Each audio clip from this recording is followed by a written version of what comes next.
Bonjour à tous. Savez-vous que la BCE a organisé la faillite souveraine de l'Europe?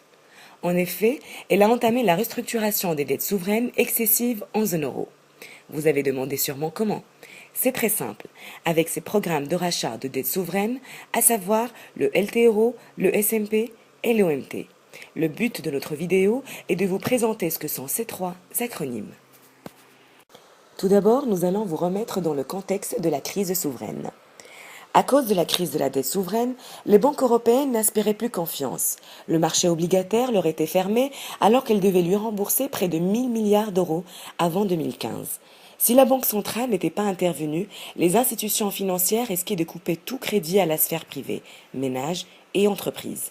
Elles utiliseraient les liquidités ainsi dégagées pour payer leurs propres dettes.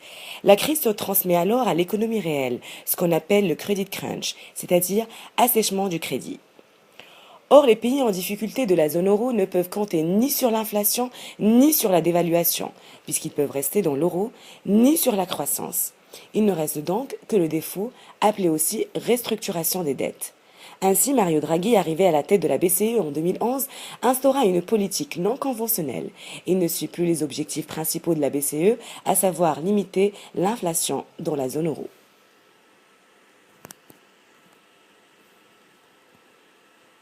Un des premiers outils de cette politique est le LTRO. Ce dernier est une allocation de liquidité sur 3 ans prêtée aux banques par la BCE à 1%. Deux LTRO ont été mis en œuvre. Le premier en date du 21 décembre 2011 pour un montant de 489 milliards d'euros à 523 banques. Le deuxième a été réalisé le 29 février 2012 pour 529 milliards d'euros prêtés à plus de 800 banques. Cependant, pour évaluer le montant exact de liquidités injectées, il faut soustraire les montants déjà empruntés à la BCE. Ainsi, lors de la première opération, 192 milliards d'euros ont été effectivement prêtés. Et pour la deuxième, une augmentation de la masse monétaire de l'ordre de 300 milliards d'euros. Ce sont des estimations de Laurent Frosselet, analyste chez Barclays Capital Research, publiées le 24 février 2012. Ceci est la parfaite illustration du keynésianisme monétaire. L'illusion keynésienne consiste à doper la croissance en créant un pouvoir d'achat artificiel né non pas d'une activité productive justifiée par un marché, mais de l'émission de monnaie. Or, l'émission de monnaie, sans contrepartie, crée de l'inflation.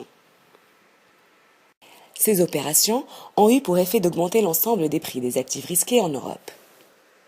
Ce graphique représente le prix de l'indice Eurostoxx 50 à partir de décembre 2011. On constate une augmentation d'environ 5% dans les jours suivant le premier LTRO, puis une croissance pendant 3 mois. Cet écran Bloomberg représente le taux de l'obligation italienne à 10 ans. Comme vous pouvez le constater, le taux a commencé à diminuer courant janvier 2012, quelques jours après le premier LTRO. Ce taux passe de plus de 60% à 40% en un mois. Les LTRO ont de plus permis de réduire de façon significative et durable le spread Euribor-OIS. Ce dernier avait atteint un niveau comparable à celui de la crise des subprimes, environ 80 points de base contre 5 points de base avant 2007. Cet écart témoignait de l'importance des primes de liquidité et des primes de risque sur le marché interbancaire. Sur ce graphique, les lignes rouges nous indiquent les dates des deux LTRO. La chute du spread interbancaire semble confirmer l'efficacité de cette mesure pour la relance du marché interbancaire en euros. De plus, la BCE a réduit à 0% la rémunération des dépôts au jour le jour le 5 juillet 2012. Elle encourage ainsi les banques européennes à convertir leurs liquidités reçues lors des deux opérations de refinancement en crédit aux entreprises et aux ménages plutôt que de les conserver sous forme de dépôts auprès de la Banque centrale. Ce tableau nous indique que le montant des LTRO espagnols et italiens ont permis l'achat d'obligations qui a induit la baisse des taux précédemment cités.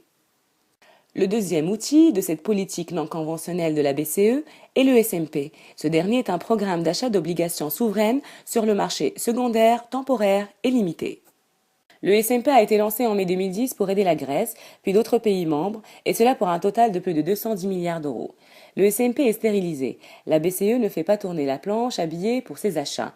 Chaque semaine, la Banque centrale récupère l'argent injecté par ses achats en positionnant le même montant auprès des banques via une procédure d'emprunt. La BCE emprunte aux banques le montant du SMP.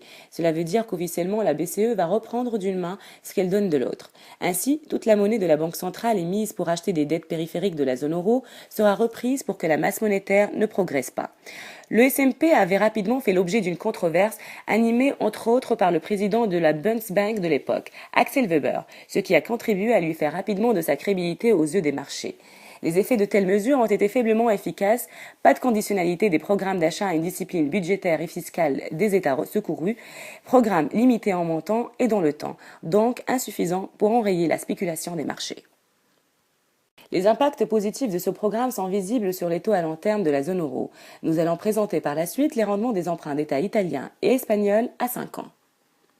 À l'exception du Portugal et de la Grèce, on a assisté à un retournement rapide de taux d'intérêt dans les pays situés à la périphérie de la zone euro. Ainsi, le rendement de l'emprunt d'État italien à 5% qui culminait à 6% est revenu à 4%, ce qui représente une détente.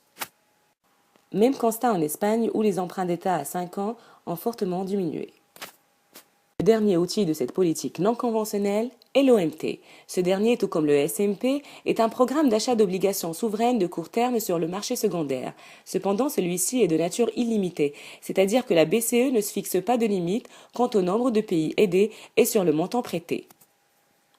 L'OMT a été mise en place le 6 septembre 2012, en même temps que le SMP a été suspendu.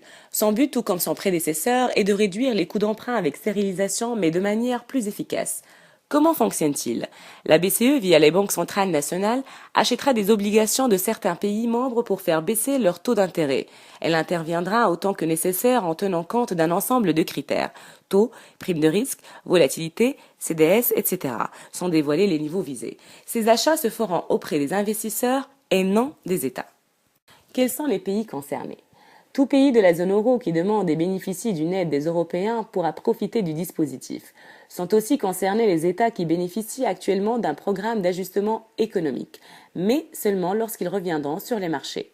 L'OMT sera-t-il plus efficace? L'aide de la BCE est conditionnelle. L'intervention du Fonds européen de la stabilité financière et du mécanisme européen de stabilité financière constitue un préalable. L'Espagne est très probablement insolvable. Son immense bulle immobilière n'est pas encore purgée. Ses banques sont au bord de la faillite, le taux de chômage est à 25% et la dette publique va bientôt atteindre les 100% du PIB, sachant que l'Espagne ne peut ni utiliser l'inflation pour réduire ses dettes, ni dévaluer pour retrouver de la croissance. Elle doit au contraire réduire ses coûts et son PIB pour restaurer sa compétitivité. Le défaut et la restructuration de sa dette souveraine sont inéluctables. De toute évidence, l'objectif de la BCE est d'exercer une pression à la baisse sur les taux auxquels les États concernés peuvent espérer se refinancer. Il s'agit non seulement de faire baisser la pression sur leurs comptes publics, mais aussi d'améliorer les conditions d'emprunt des entreprises et des ménages qui dépendent d'eux. En 4 ans, le bilan de la Banque centrale européenne s'est accru de près de 2 700 milliards d'euros pour atteindre 3 100 milliards d'euros en juin 2012. Explosion considérable de la base monétaire pour un résultat désespérant si l'on en juge par le niveau des primes de risque persistantes sur les emprunts d'État des pays périphériques de la zone euro. Le niveau d'endettement de la BCE correspond à celui de Lehman Brothers avec son explosion. Et pourtant, la BCE ne fera pas faillite. Elle a derrière elle les contribuables européens qui devront, si la situation se tendait, injecter des fonds propres dans la BCE pour assurer sa survie. C'est donc sur les budgets européens que repose le risque ultime de la BCE, tout comme des autres institutions financières européennes.